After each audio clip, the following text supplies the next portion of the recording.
There had only been a few cases of coronavirus recorded here since the start of the pandemic, so the confirmation of a new cluster on Orkney has brought real concern for locals. This is not a normal medical thing. This is an epidemic, an emergency. The normal rules about confidentiality, basically they go out the window because we want to know where the infections are, who's got the infections, how do we protect ourselves, and otherwise it's out of control. The cluster involves a minimum of 9 people. 3 have tested positive in the last 24 hours. Investigations are ongoing to see if there's a link to the outbreak in Aberdeen.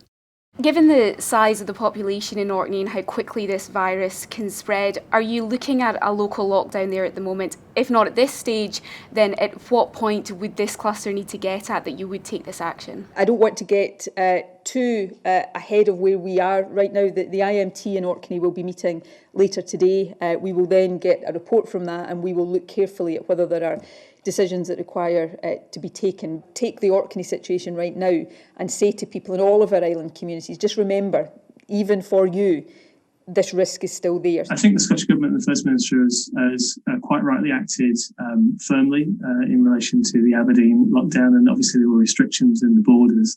And should that need to happen, obviously we would be supportive for that in relation to public health, but also continuing to provide acute and urgent NHS services.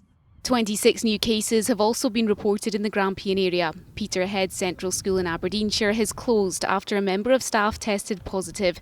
It'll stay shut for the rest of the week.